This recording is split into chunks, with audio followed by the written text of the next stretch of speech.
an incredible setup here, incredible matchmaking, incredible storytelling. Oh, you had to come here. All these fighters that step in here are warriors, and all have my respect, and I'm into this game, yeah, we'll be into this, yeah.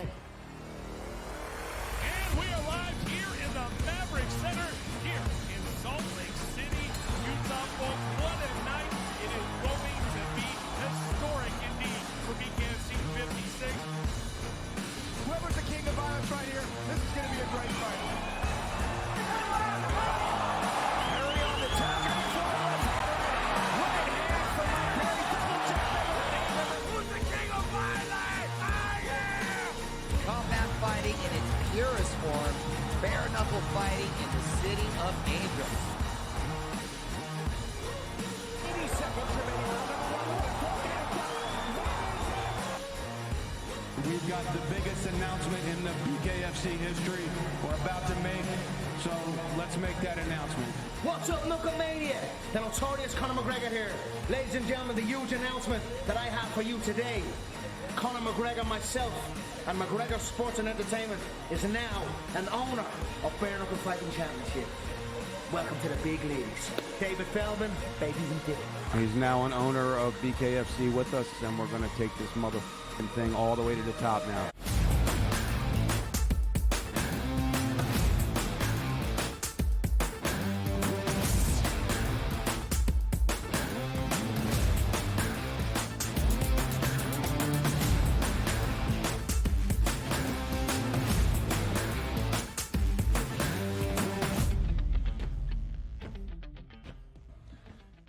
Takeaways from the final weekend of preseason action, week number 3 around the National Football League. It's how we start hour number 2 on this Monday, live right here on the early line. He is Donnie right side.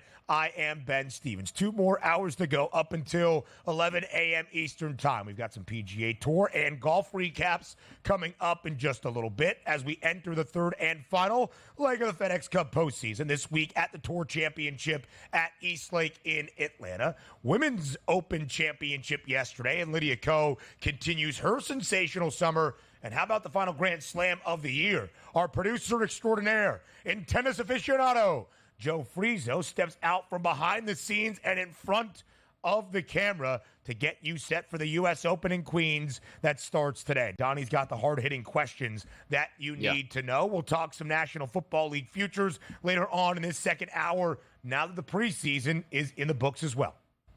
And by the way, also, we're talking about some of these other, like, championships and millions of dollars up for grabs. If, again, I was commissioner of sports, nobody would be colliding with opening weekend of college football and professional football. If you are golf, end your season early in August. If you are tennis, end your season early in August. Get those last bit of dollars up here. Stop beating your head against the wall going up against the fall season here. I don't know why we do it, which, again, leads us to, hey, look at the FedEx Cup here. Who actually watched the FedEx Cup this weekend? And you only had a week 0 slate in football and just random Major League Baseball schedule on a Sunday. Tough times. Football is king, regardless of when and where it is played, whether it is in the collegiate ranks or, of course, in the National Football League. And there probably was a focus for many around the NFL on Saturday in one of the 8 games early on between the Steelers and the Lions in Detroit. Not so much because of what the Lions would do or what the end result was, but what is Pittsburgh going to do at the quarterback spot? Mike Tomlin has been pretty steady in the fact that he believes it is going to be Russell Wilson as the starting quarterback in the Steel City. Russ got the start on Saturday against Detroit. 1 offensive possession led to a touchdown. He was 2 of 2 for 26 yards. Justin Fields on the very next offensive possession for Pittsburgh leads a touchdown drive. Got 2 more drives after that, 3 of 4 in total for 40 yards. And yes, leading a touchdown drive. Donnie, are you sold at the end of the preseason that Russell Wilson is the starter for the Steelers?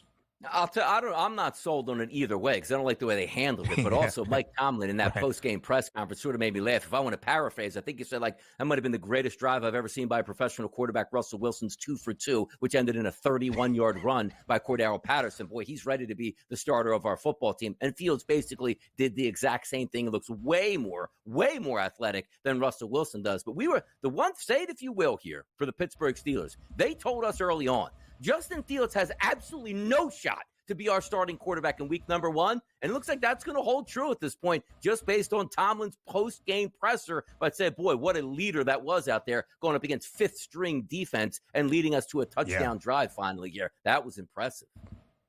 The Lions barely played anybody. It's not Dan Campbell's cup of tea in the preseason, despite how competitive they are throughout the regular season. So I guess you're fired up by what you saw out of Russ, or maybe the Steelers' offense in total.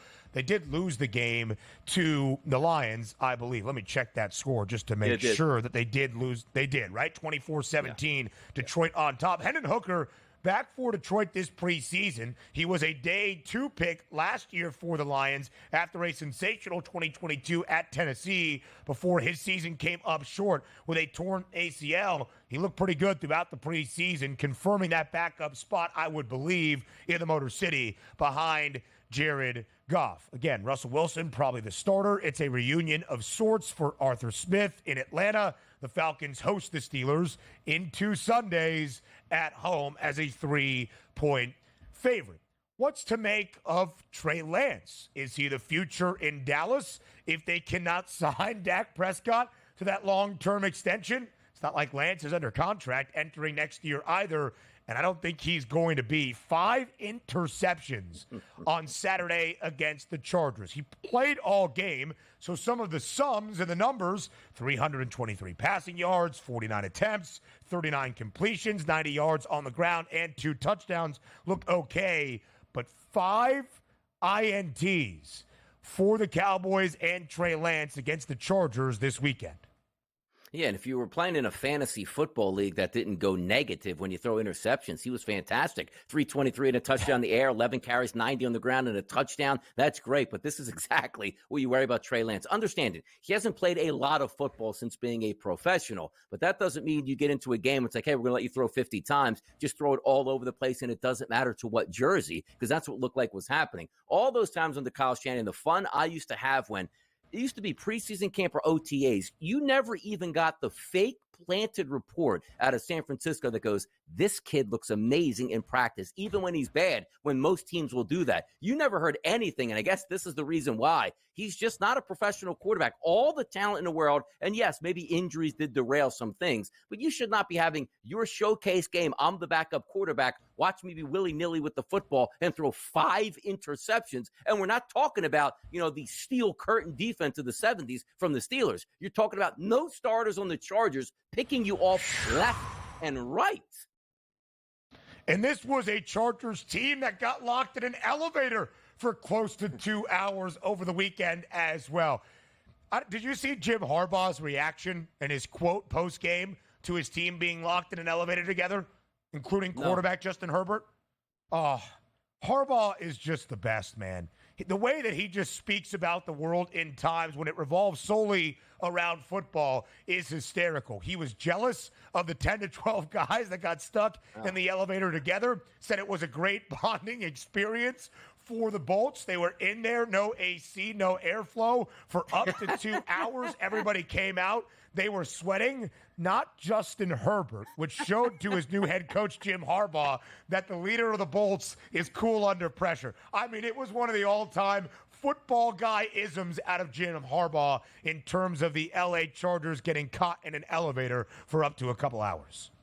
Yeah, and also, what do you do in that elevator for 2 hours? Now, granted, everybody probably has their phone, so maybe you just whip out some games and have some fun and do that stuff. But after 10 minutes, don't you get extremely bored in there? Then it's 20, then it's 30, then it's an hour, then it's an hour and a half, and it's hot. That has got to be an awful scenario. And also, we're not talking about probably a service elevator that is absolutely massive, like they're setting up a concert. You're stuck in probably a regular elevator. Do you even get any room in there? And we're also not talking about a bunch of 5'5" dudes at 135 pounds. We're talking about NFL guys. Are you just a sardine in there for 2 hours? I mean, Jim Harbaugh would have been in there, made them sit in a circle cross-legged like it's preschool, and would have been doing kumbayas with his team to get ready. Again, an all-time quote. Elsewhere around week number 3, we did see some starters in a couple of spots, including for Jacksonville against the Falcons on Friday. We told you about this on Friday. Line was a touchdown in favor of the Jags. Easy win, 31-zip. Trevor Lawrence looked great against Atlanta's backups. 8 of 10, 92 yards, 2 touchdowns. Mac Jones slinging a touchdown. Michael Penix Jr., he looked like he was only on the sideline. For whatever reason, he has not played the last 2 weeks. See you in 2027, Michael Penix Jr. Brock Purdy, an interception in 2 consecutive games, week 2 and week 3. He played on Friday for San Francisco. Again, not the greatest outing. A tie, 24-24 between the Niners and the Raiders on Friday night. Yeah, and also, it took a little bit of a beating there out of the pocket for Brock Purdy. I don't mind you playing your starters at this point, but if you're going to play them, hopefully they're like absolutely tremendous when they're out there and not getting hit a lot. But hey, that's something to be said. You're getting your guys ready for the regular season. As long as guys aren't getting injured, it's probably better for you to start the season that way. So there they go for the Niners. We saw Geno Smith make his preseason debut, 4 for 5, 62 yards, and a touchdown. Baker Mayfield played on Friday. The Bucs were a 9.5-point favorite against the Dolphins.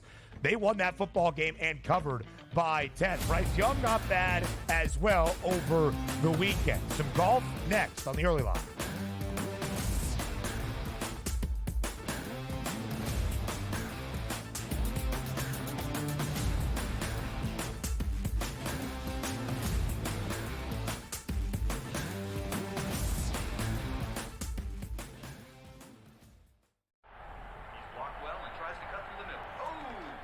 Your gut says Miami is going to win, and you should take the over. Your gut also said your NFT selfies would only go up in value. They didn't. But your head is on SportsGrid and knows the QB is in concussion protocol. The backup has a 45 QBR against the zone coverage. The New York D has the most sacks in the league. So yeah, trust your head. It's smarter to be on SportsGrid. There is going to be an energy to game time decisions that you will feel night in and night out. We're going to go through every single thing, and I've got a great team behind me that's going to help me get the job done. I want this to be the place that people come to. We are going to hit every single one of those markets that you need to know about. There is not going to be a better place, I promise you, than Game Time Decisions. We will have everything at our disposal, and we will use that to our advantage. I'm Kevin Walsh. Tune into Game Time Decisions from 6 to 8 p.m. Eastern on SportsGrid.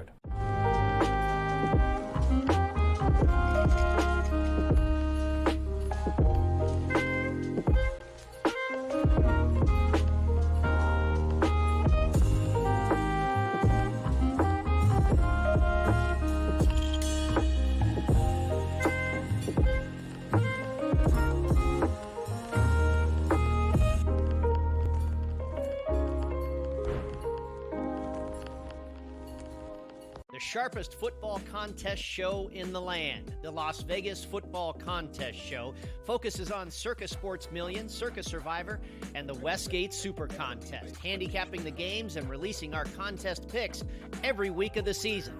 With 2 former Super Contest winners, Brady Cannon and James Salinas, a former NFL player, Mike Pritchard, and over $1 million in contest prize money won combined, the Las Vegas Football Contest Show will have you prepared this season like none other.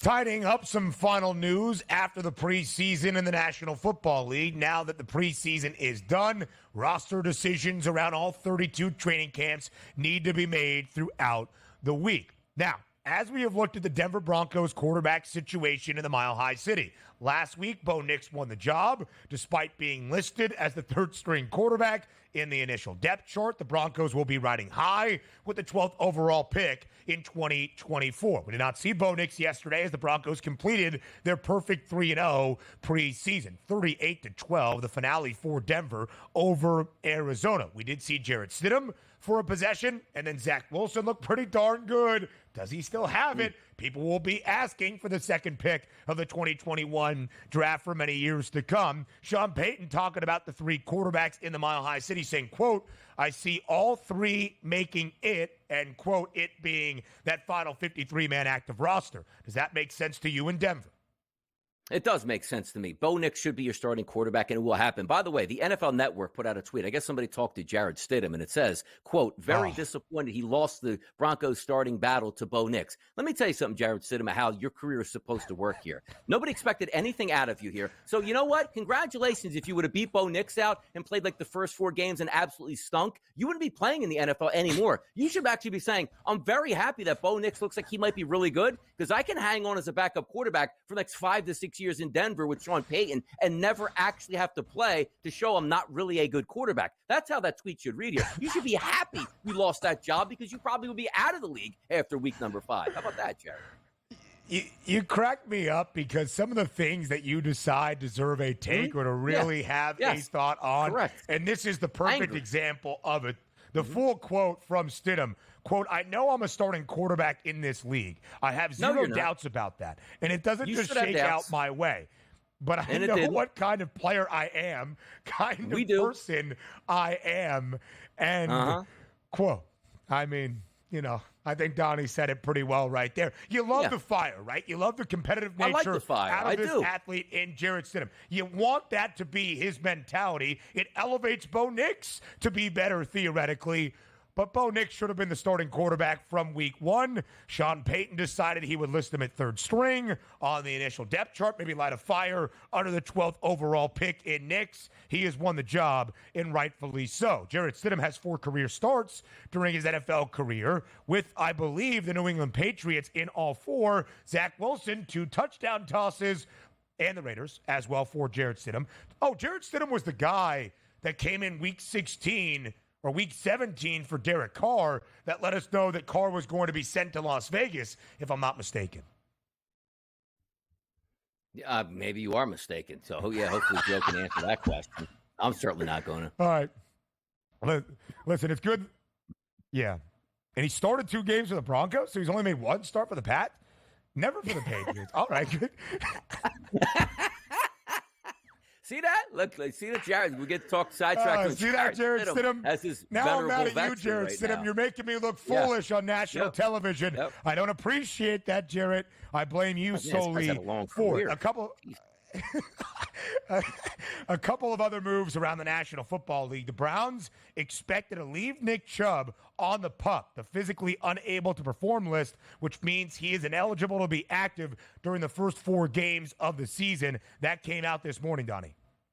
Yeah, and the takeaway I get from that is it will be a full year. We understand it was a complete reconstruction of that knee, but as a running back, maybe he's not going to be right this year, and your best hope is you get him right for the following season. But we see this play out a lot. Your window is short in the NFL for being a dominant running back, and very rare do you absolutely obliterate your knee, miss an entire season, and then expect it to be the Nick Chubb that we've seen of old. It's a shame because maybe my favorite running back when healthy was Nick Chubb, and we don't know if he's ever going to be that same backup end here, Ben.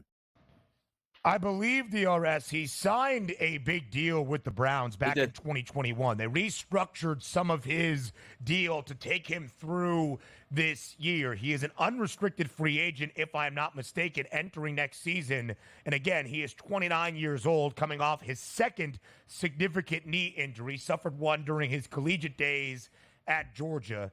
You feel for the guy. You hope he can get back out there, but he is already trending to the later days of his career as a running back. The Browns will be without him the first 4 weeks of this season. Now let's get to the golf from the second leg of the BMW Championship this weekend. FedEx Cup playoffs out in Castle Rock, Colorado, near the Denver area. And it was Keegan Bradley, stunning some, winning the BMW Championship. The United States Ryder Cup captain for next year in 2025 still has some legs left in his playing career as well. Vaults all the way up to number 4 in the FedEx Cup standings, entering the Tour Championship in Atlanta this weekend. Yeah, how many people even go to the Tour Championship this weekend? Is it 25? 30. Is it 50? Is it 13? 30. It's 30. 30. Did Scheffler miss it because he went +1 in this? So, No. and by the way, does anybody start with like a shot advantage for this final week now? Is that where you see like Scotty Scheffler's 8 shots ahead of everybody? What are we doing in this tournament? My goodness. In every question that you asked there, the answer was yes. So it was almost a rhetorical question. So, yes, that is exactly how the Tour Championship works. We have 30 guys playing the final event of the FedEx Cup postseason, looking for the big check and the FedEx Cup trophy. So here are the 30 guys. For a third consecutive year, Scotty Scheffler will enter in the staggered start at 10 under par, 2 shots clear of the rest of the field, and Xander Schauffele, who is second. Hideki Matsuyama, pretty good this week in Colorado, won the first leg at the St. Jude's Championship in Memphis to get it started. He is in third. Bradley there now at 6 under. You see how all of the shots work here. Scotty Scheffler, DRS, has entered, again, the previous 2 years as the favorites to win the FedEx Cup and at 10 under in that first place staggered start. Entering the finale of the FedEx Cup postseason. He has not won the FedEx Cup either of the previous 2 years. 2022, Rory McIlroy. Last year was not good throughout the entirety of the tournament. It was Victor Hovland going home the champ. Yeah, by the way, PGA Tour, I got an idea for you. You take all these 3 tournaments, you collapse them into one, keep the money the same, get it out of the way by August 10th, so we might be able to pay attention to this and we can move forward. Too long, man. It's just too long, man. Donnie's not happy. Will he be happier for the U.S. Open preview?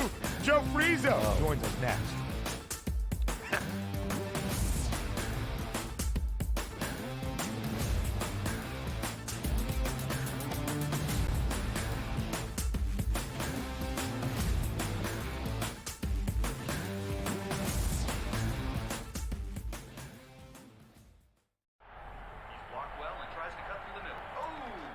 Your gut says Miami is going to win, and you should take the over. Your gut also said your NFT selfies would only go up in value. They didn't. But your head is on SportsGrid and knows the QB is in concussion protocol. The backup has a 45 QBR against the zone coverage. The New York D has the most sacks in the league. So yeah, trust your head. It's smarter to be on SportsGrid.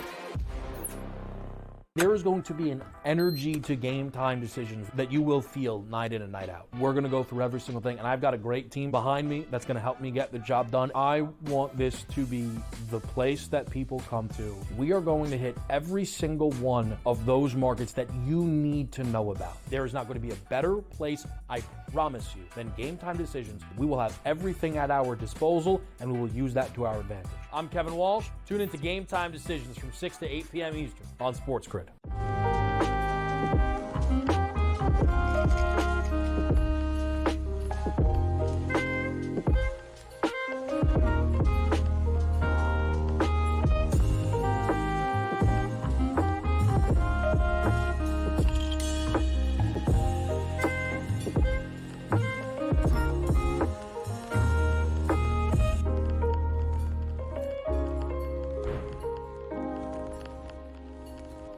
The sharpest football contest show in the land. The Las Vegas Football Contest Show focuses on Circus Sports Million, Circus Survivor, and the Westgate Super Contest, handicapping the games and releasing our contest picks every week of the season. With 2 former Super Contest winners, Brady Cannon and James Salinas, a former NFL player, Mike Pritchard, and over $1 million in contest prize money won combined, the Las Vegas Football Contest Show will have you prepared this season like none other.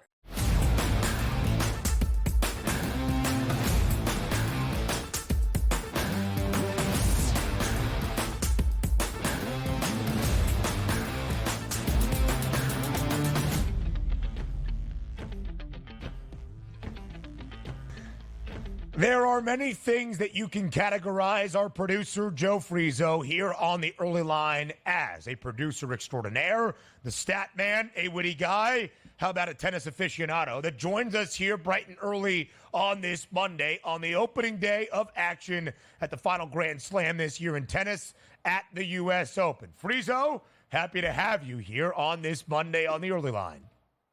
happened to be on. I mean, people were saying, I know Donnie told me before the show, why is this at 9:24, not 8:24?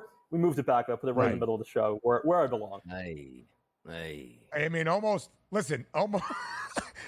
got rid of 7 and 7 just to do this segment to lead off today. But we got to get you ready for the final Grand Slam up in Flushing. Friezo, let's start on the men's side. Carlos Alcaraz has won the last 2 Grand Slam titles at the French Open on the clay and at Wimbledon earlier this summer. He enters as the favorite at a short 2-1 price. He did lose to Novak Djokovic over in the Paris Olympic Games. Djokovic taking home the first gold medal of his career to add to the Golden Grand Slam now that is complete. And Alcaraz did lose in his first match in Cincinnati in the tune-up event here for the United States Open. Where do you think Carlos Alcaraz is entering the tournament up in Queens?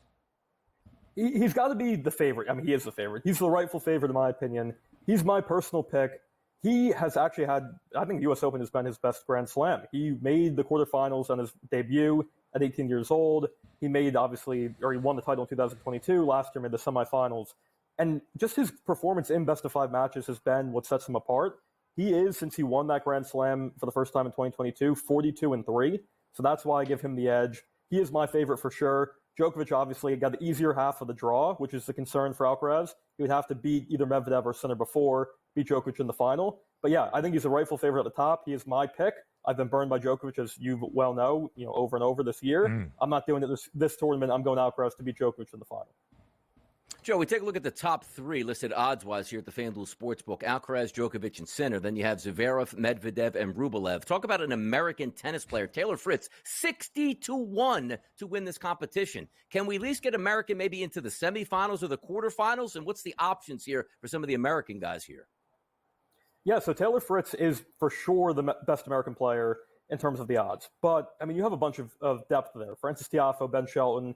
They will likely play in round 3. The winner would play Djokovic, most likely, which would be an incredible match. I like Ben Shelton as a sleeper. If Djokovic is hurt, you never know. I think Shelton could actually be the guy that gets hot. The conditions could favor him. There is a bet on FanDuel I saw.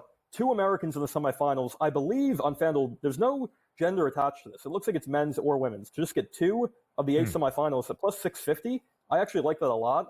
It most likely would come from the women's side. But on the men's side, this is the best chance we've had. There has not been an American man to win the U.S. Open since 2003. Not an American man to win a Grand Slam since the 2003 U.S. Open and Andy Roddick. So Tommy Paul, I like. He could play center in round 4. Shelton, Tiafoe, and then Fritz is obviously the best chance there for sure. The stat man and the tennis aficionado delivering both right then and there. Friezo, let's go to the women's draw, where as it might feel a little bit more up in the air over at the U.S. Open, the defending champ, an American in Coco Gauff, but she's got the 4th best number now at 12-1, followed by another American rounding out the top 5 and Jessica Pegula at 14-1. The favorite, Aryna Sabalenka, at a plus 210 number. What are your thoughts about the women's draw for the U.S. Open? So the women's tournament obviously is open, usually more open than the men's side for sure, but it's especially been the case at the U.S. Open. 5 of the last 7 U.S. Open women's champions have been first-time Grand Slam winners.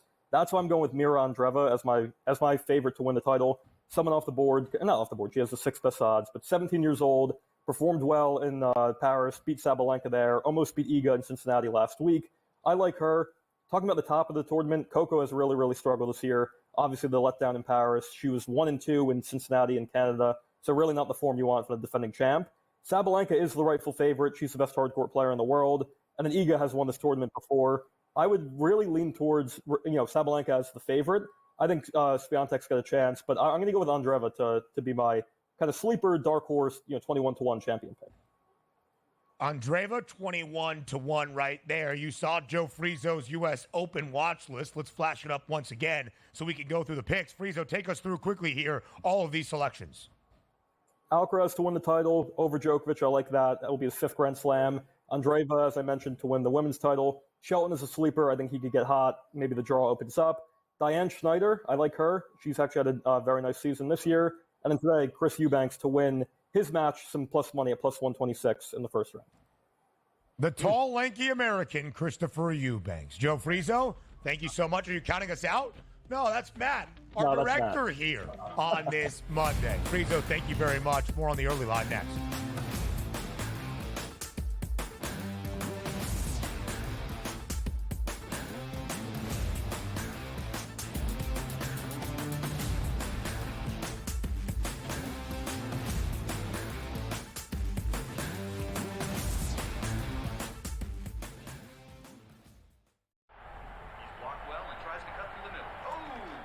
Your gut says Miami is going to win, and you should take the over. Your gut also said your NFT selfies would only go up in value. They didn't. But your head is on SportsGrid and knows the QB is in concussion protocol. The backup has a 45 QBR against the zone coverage. The New York D has the most sacks in the league. So yeah, trust your head. It's smarter to be on SportsGrid. There is going to be an energy to game time decisions that you will feel night in and night out. We're going to go through every single thing, and I've got a great team behind me that's going to help me get the job done. I want this to be the place that people come to. We are going to hit every single one of those markets that you need to know about. There is not going to be a better place, I promise you, than Game Time Decisions. We will have everything at our disposal, and we will use that to our advantage. I'm Kevin Walsh. Tune into Game Time Decisions from 6 to 8 p.m. Eastern on SportsGrid.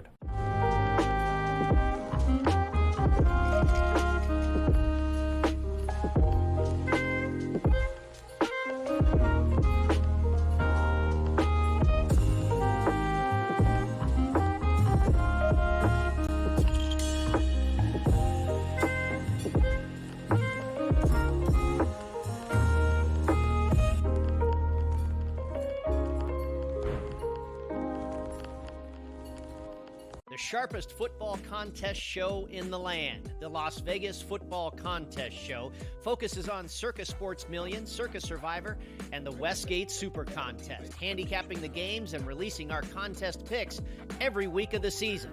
With two former Super Contest winners, Brady Cannon and James Salinas, a former NFL player, Mike Pritchard, and over $1 million in contest prize money won combined, the Las Vegas Football Contest Show will have you prepared this season like none other.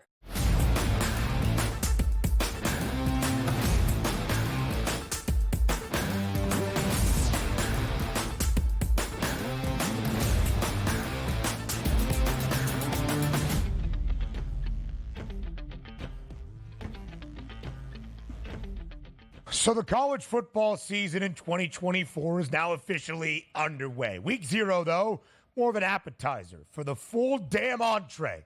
That is week number 1. You have heard from Donnie already throughout the hour and a half here on this Monday on the early line how pleased he is with the scheduling for week number 1 in college football. Donnie, I've done the math. Week 0, only 4 games that featured at least one FBS program. For week number 1, we've got 96 total games starting on Thursday, running through Labor Day Monday, exactly 1 week from right now. And at least one game on Thursday, Friday, Saturday, Sunday, Monday. 5 consecutive days of college football action. That features 21 games on Thursday, 6 games on Friday, 67 on Saturday, LSU, USC, Sunday night in Las Vegas, and Florida State returns to the States, trying to look a little bit better in their second ACC game right out of the gate against Boston College on Monday night. But 96 total FBS games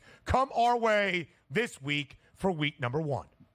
That's awesome. It's going to be great to watch it play out. And, you know, the NFL, I should say, clears out. It used to be in the past, this final weekend of the opening of college football coincided with preseason week number 4. So a lot of times, all the money I had to spend on Eagle season tickets, you know, I wasn't just going to not show up to a game that they charged me a couple $100 for a ticket when I'd find myself in the seats trying to find the score of the Miami-Louisiana Tech game to open up the season. Now, you could just be home, relax, and all about your college football action all the way through. It is a great appetizer. They get thrown every single game on Saturday and said, we only play games on Saturday in college football season. The fact that they make this Thursday, Friday, Saturday, Sunday, Monday is tremendous. That's what you're supposed to do with your sport. Even if the games aren't fantastic all the way through, just to have that volume all the way through the weekend, awesome stuff. And what a springboard into next week post Labor Day when you're into the NFL season. It feels like now is the opening weekend. It's time to shine. And the reason we have so many games in week number 1 and earlier in non-conference action is because FBS programs schedule FCS schools to get the year started. That's why you have so many games. But on Thursday, we've got 4 ranked teams in action. 24th ranked NC State. Kansas ranked 22nd and in the preseason poll for the first time since '09. They take on Lindenwood. Missouri is number 11. Bright outlook this year in Columbia for Eli Drinkwitz and the Tigers. Utah in an in-state showdown against Southern Utah, the highest-ranked Big 12 team at 12th in the country. But you see some very, very large numbers. Another team in the Power Conference ranks is playing on Thursday against an FCS school, but it's not a 35.5-point spread. Heck, it's not even 3 touchdowns. Heck, it's not even double digits. It's a 9.5-point spread in favor of Colorado. Entering year number 2 under Deion Sanders, taking on the best FCS program we have seen the last 15 to 20 years in college football. That's the Bison of North Dakota State. Only a 9.5-point spread in favor of CU. Now, this game was probably scheduled long before Deion Sanders ever started the prime era in Boulder. But regardless of who was the guy responsible for the logistics, I cannot believe CU still has this game scheduled. A 9.5-point spread in favor of the Buffs with all of the notoriety and attention in a national slate on Thursday in a standalone game, not standalone, but a national TV window for Colorado. This is how you want year number 2 of the Deion Sanders era to start in a very difficult matchup against NDSU. Oh, it's a referendum game for sure, for at least the national public watching the game. Why do I say that? Well, if Colorado wins by 14 points, that's what they're supposed to do. They probably should have won by 20 plus. But if they lose that game, you got to fire Deion. It's not working out in Colorado. So there are some interesting matchups. But also, shout out college football because it's the only sport on the earth where you have 10, 11 games on your slate, but you have to schedule them 11 years out because some reason there's scheduling conflicts here. Can you imagine, Ben, if you put in just a unilateral law in college football that says you can't even schedule into the next year? It'd be one thing, the NFL goes, hey, we got to have our schedule out 8 years in advance to make sure that Philadelphia can open up against the Jets in 2029. Stop the madness here. But I do find it funny, and you're right. If it was up to Deion Sanders, and he said as much in the offseason, and he's technically correct, look, when you are in a Power 5 conference, at home, you are supposed to just get a layup. That's your preseason scrimmage before you get into your regular slate. You hammer a team 42-7. The vibes are there. The quarterback's ready. The defense is there. The dress rehearsal is over. And you're going to get a punch right out of the gate from a team you are supposed to beat, but still would be embarrassing if you lose to that game. And you're going to get no credit for, you beat North Dakota State, who we know is a quality, fine football team. But you're supposed to play Delaware State, Colorado in this game to start your season off. And when you look at what Colorado had a year ago, they were terrible defensively, could not stop the run, one of the worst scoring defenses in the country. That needs to be better now for CU. But Travis Hunter should be fully healthy, the best two-way player in college football. He played 144 total snaps in that week 1 crazy upset against the defending national runner-ups in TCU that, of course, were not to the level that they had played at in 2022 last year in 2023. But CU won outright as a 3-touchdown dog. Travis Hunter should be there the entirety of this season. Shedeur Sanders, one of the best quarterbacks not only in the Big 12, but all of the nation, is back. His passing yards prop is 303 and a hook. But North Dakota State is darn good. Up front, on the lines, running the football, a lot of returning talent, including quarterback Cam Miller. But North Dakota State made some headlines earlier this offseason, DRS, because their head coach, Matt Entz, who had led NDSU to national championships before and, of course, to a national championship game runner-up appearance last year against South Dakota State, made headlines when he left his head coaching spot at the best FCS program, at least the last 20 years, to become a linebackers coach at USC under Lincoln Riley. So it's a new head coach. Tim Polasek takes over for the Bison as they enter their season opener against the Buffaloes. Yeah, and again, there's a lot of moving parts going through because also take a look at North Dakota State. They haven't played a regular season game, so you're both showing up here at Colorado expecting big things from both sides. But I do love the fact that this is going to be, it's not fair to say it's a standalone game. It's not. This is the 8 p.m. primetime game for primetime that we are going to be watching all the way through, because you are going to get an electric atmosphere, not necessarily in the building, but on social media, both good and bad. This are the times that we live for, and I'm glad we're opening up with this type of game. Absolutely so, right? Deion Sanders has always said, you want to come find me, I am here, unless your name is Sean Keeler and you work in Denver and you ask too many hard-hitting questions to Deion Sanders. But outside of that, you want all of the attention, you want all of the eyeballs, you want that notoriety nationally. Here you have it on the first Thursday night of week number 1 in the best game of the evening, one of my favorites early on here in this college football season. And the reactions will be swift. If North Dakota State wins outright, oh boy. If Colorado wins a close one, are we going to argue about what the Buffs might be able to do here in year number 2 under Deion Sanders? But hey, if they do something like they did last year and stun the nation, it wouldn't be a stunning upset this year. But if Colorado looks dominant, wins by 2 touchdowns, 3 touchdowns, will we start to build the Boulder hype train once again? Last year in September, Colorado was rightfully the talk of the country. They won their first 3 games, 4 of their first 6, did not win again in their final 6 games of the year to finish 4-8. But September was key. On August 29th, will Colorado dominate national headlines once again? I believe so. Yeah, and I think they will also, and that's why you have this game opening night, because it will be, as I said, a referendum game, both good or bad for Colorado, fair or unfair. It's going to happen here, and I can't wait to watch it. A Football Friday will be fun here on the Early Line. Post-preseason conversations in the NFL next.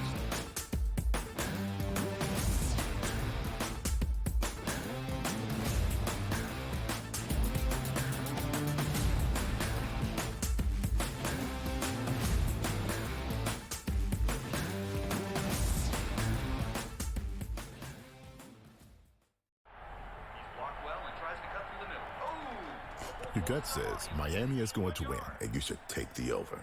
Your gut also said your NFT selfies would only go up in value. They didn't. But your head is on SportsGrid and knows the QB is in concussion protocol. The backup has a 45 QBR against the zone coverage. The New York D has the most sacks in the league. So yeah, trust your head. It's smarter to be on SportsGrid. There is going to be an energy to game time decisions that you will feel night in and night out. We're going to go through every single thing, and I've got a great team behind me that's going to help me get the job done. I want this to be the place that people come to. We are going to hit every single one of those markets that you need to know about. There is not going to be a better place, I promise you, than Game Time Decisions. We will have everything at our disposal, and we will use that to our advantage. I'm Kevin Walsh. Tune into Game Time Decisions from 6 to 8 p.m. Eastern on SportsGrid.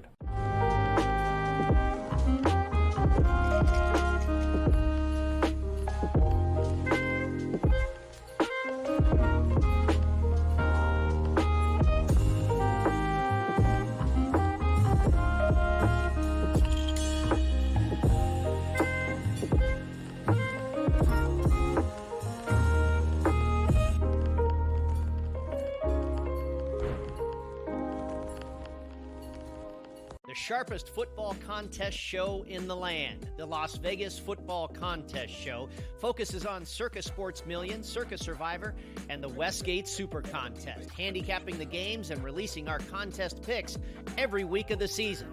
With 2 former Super Contest winners, Brady Cannon and James Salinas, a former NFL player, Mike Pritchard, and over $1 million in contest prize money won combined, the Las Vegas Football Contest Show will have you prepared this season like none other.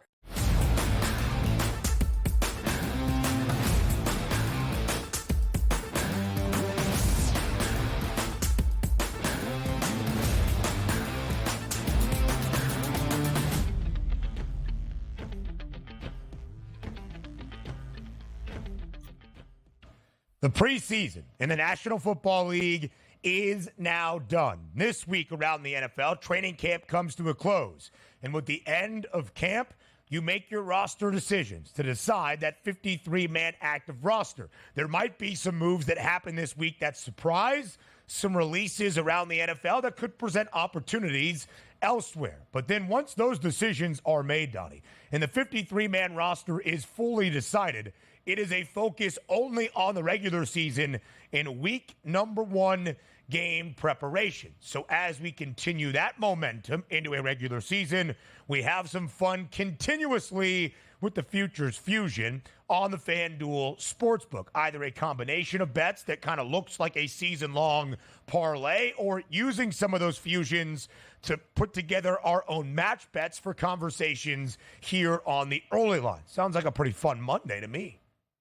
Yeah, load up, get ready, because we're only about a week and a half out from the start of the NFL season, and there's going to be some interesting wagers that have to be talked about, even if they're hypothetical per se, and you don't want to wager on them. We're going to give you some anecdotes here to have some fun with. And this might be our last day of football fusion, so we go out with a bang. Today, we are using fusions in comparing them against one another in these hypothetical match bets. The San Francisco 49ers, with a win total of 11.5, despite some shaky preseason play out of Brock Purdy, to win more games than the Rams and Seahawks combined. That's a 6-1 number by itself. Or the Cowboys win the NFC East and the Eagles win less than 9 games. That would be 8 or fewer at plus 550. DRS, as you look at this theoretical match bet, which side would you wager on?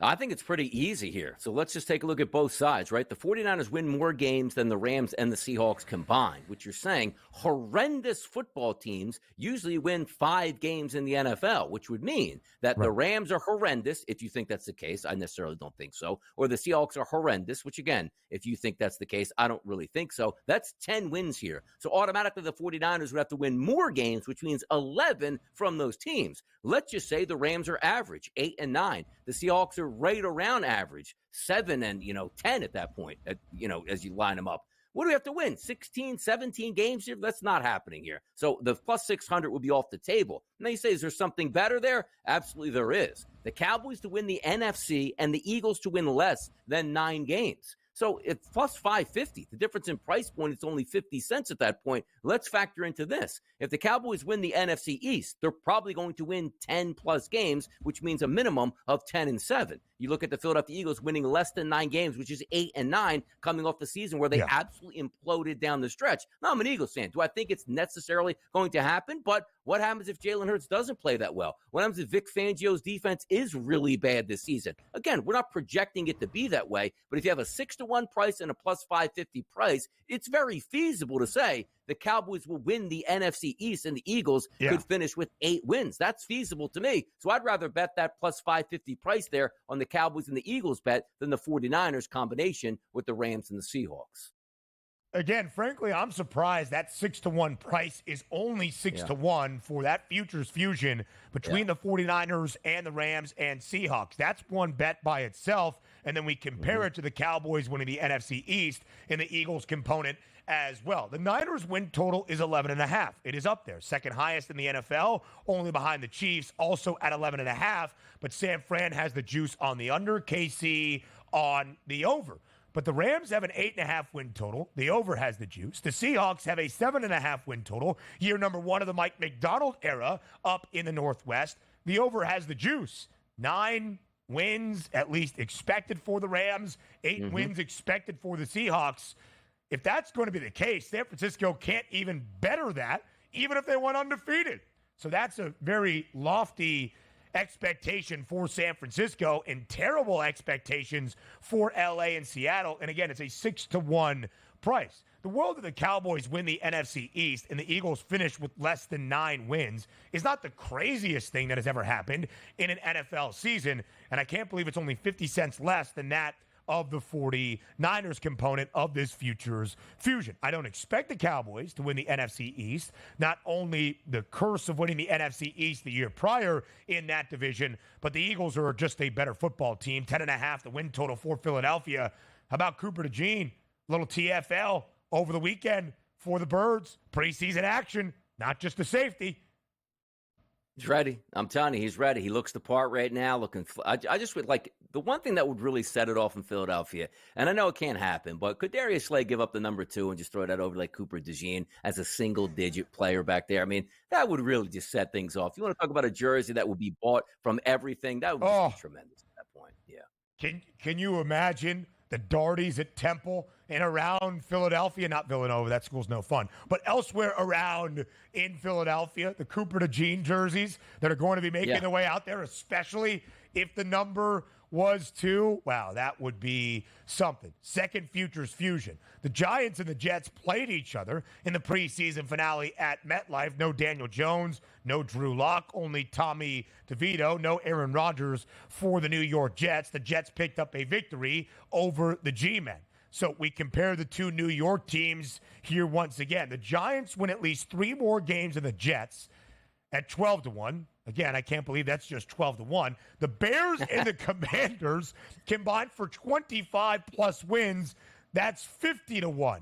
I'm going to say neither, but if I had to pick one, I actually think it's the Bears and the Commanders. Yeah, but it should be 120-1, not 12-1 here for the Giants to win 3 more games than the Jets. But I guess if you're breaking it down, like, yeah, okay, Salah could get fired. Aaron Rodgers gets hurt again week number 1. They trade everybody away by week number 4. And that's how you would get 3 more wins possibly than the Giants would get over the Jets. But I do. And granted, 50-1 on the other side. The Bears and the Commanders, 2 rookie quarterbacks out here averaging, let's just say, 12.5 wins per season this year would be quite frankly crazy. So, I mean, but again, if you're betting lottery tickets here, I'm going to take the 50-1 price here better than the Giants win. Because what does that theoretically mean? Like the Giants wind up with 12 wins on the season? That's not happening here. So I'd rather take the 50-1 price and at least feel like I have a lottery ticket chance at winning money at the end of the season. I think the over for the Giants win total of 6.5 should be 12-1. The under has the juice right now. I don't think New York even gets to 7 wins. A little bit more Futures Fusion for the mind of Joe Friezo next.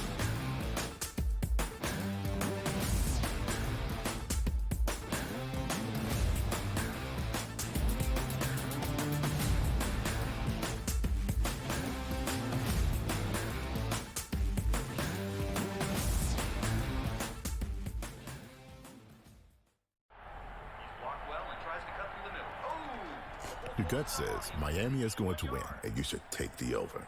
Your gut also said your NFT selfies would only go up in value. They didn't. But your head is on SportsGrid and knows the QB is in concussion protocol. The backup has a 45 QBR against the zone coverage. The New York D has the most sacks in the league. So yeah, trust your head. It's smarter to be on SportsGrid.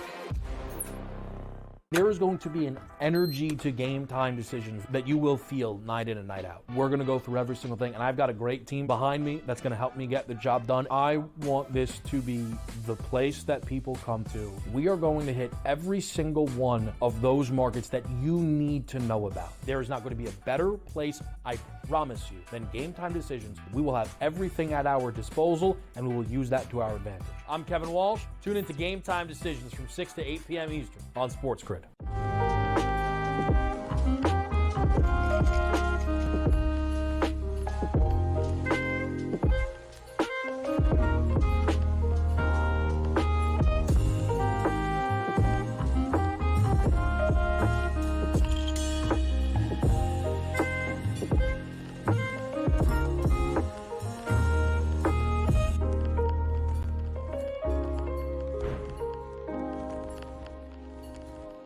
Sharpest football contest show in the land. The Las Vegas Football Contest Show focuses on Circus Sports Million, Circus Survivor, and the Westgate Super Contest, handicapping the games and releasing our contest picks every week of the season.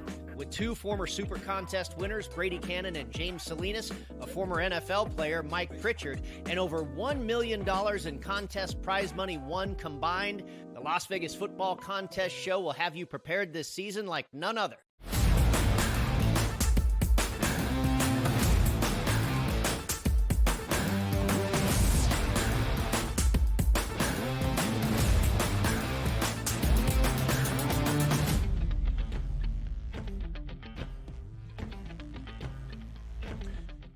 All right, so the Futures Fusion selection on the FanDuel Sportsbook, we've pretty much used up everything here. So now we go to the mind, not of FanDuel, but Friezo, our tennis aficionado, who was here earlier in this second hour to preview the U.S. Open, the final Grand Slam of this year in tennis, and now a theoretical match bet that we are going to select, which is more likely as we get ready for 2024. What's more likely?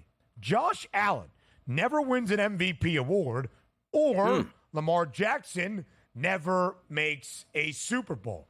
That's a tough one to decide, DRS. Which one are you going with? Yeah, by the way, we've been doing this, though. I wish we would have had a hypothetical price point in there placed on it, or are we just imagining this is plus 100, minus 110 on each side of this? Because if you're looking at it overall, Lamar Jackson is an unbelievably talented quarterback. Josh Allen, an unbelievably talented quarterback. We're asking them on this question doing two separate things. You can have a wonderful regular season, which Lamar Jackson has had multiple times, and take down an MVP. Making a Super Bowl is a completely other story, which the Ravens should have made last year. It was all set up for them to win it. But again, questionable play calling, to say the least, wasn't able to overcome that horrendous AFC Championship game. So for my money, it actually would be Lamar Jackson never making a Super Bowl, because I'm just going off the data that I have. Wonderful regular season, questionable postseason. The one thing I know about Josh Allen, and this is always banking on you're not going to be injured and missing significant time. Josh Allen is awesome. He's going to put up great numbers throughout a regular season. They could win the AFC East, which could give him a bump. Now, also, flipping it back to Lamar Jackson never making a Super Bowl. Do you know why? Patrick Mahomes is in his prime in the same conference here as he is. That is the ultimate roadblock year after year after year. And if you didn't beat Patrick Mahomes last year when you had him on the ropes in an AFC Championship game with a horrendous wide receiving core, I don't know if you can bounce it from now. So just for me, simplicity, Josh can have a great regular season, win that MVP. Lamar Jackson, to get to a Super Bowl, probably going to have to go through the Kansas City. And quite frankly, that game probably going to be an Arrowhead next time around as well. You know, DRS, I think you're pretty spot on in terms of there was an odds component to this. Of course, Joe Friezo made it up. The Josh Allen side of this conversation would be the favored number. Maybe it's not minus 500 versus 7-1, and maybe it's not the plus money we just saw a couple of segments ago, but I still think it'd be minus 150 to plus 125. Why? Not because I believe Josh Allen is going to run away with an MVP award at some point in his NFL career, but what he is trying to accomplish is solely dictated on the individual. If Josh Allen is good, Buffalo is good. If Josh Allen throws for 4,200 yards and adds in like 10 rushing scores, that probably means Buffalo wins at least 10, 11, maybe 12 games. They could win the AFC East. The NFL MVP award is a regular season award, as we have seen with Lamar Jackson in years past. So I would go with Josh Allen as well. I also think the second component of this conversation is the Ravens make a Super Bowl, not win a Super Bowl. Because I do believe in Lamar Jackson's career. Baltimore will make a Super Bowl. Or at the very, very least, the flock will have more opportunities to be in an AFC Championship game. I would say maybe 2 to 3 more, despite Lamar Jackson's playoff record during his tenure in the Charm City. He is just 2-4. And there are very real arguments to be made to poke holes into the postseason resume. Questions I'm sure Lamar understands and has to answer with his playoff performances. But overall, the Ravens have the second best price to win the AFC at plus 550. This year, Josh Allen has the second best price to win the NFL MVP award at 8-1. So theoretically, the number actually might be shorter on Baltimore than the individual in Josh Allen. I still think that Allen would be the favored part of this match bet and might get my money, although you could entice a plus money sprinkle on the Ravens. Yeah, here's the tough part about Lamar Jackson is maybe last year the stars were aligned. That was their Super Bowl championship. They hammered San Francisco late in that season. They had home field advantage against a Kansas City team that was not as talented as the versions that we've seen in the past. Reminds me back of 20-some plus years ago where the Eagles had their Super Bowl taken away from them by the Tampa Bay Buccaneers in the last game at Veterans Stadium, then went on to hammer Oakland, which the Philadelphia Eagles would have hammered Oakland and had a Super Bowl championship. But yet again, decades later, they were able to pick up a victory. But I just look at that season last year. That was the Ravens season, and they let that one slip away, and shame on them. That they certainly were. And it's not just getting through Kansas City. It's a lot of other really good teams in a competitive AFC. Hour 3 up next on the Early Line.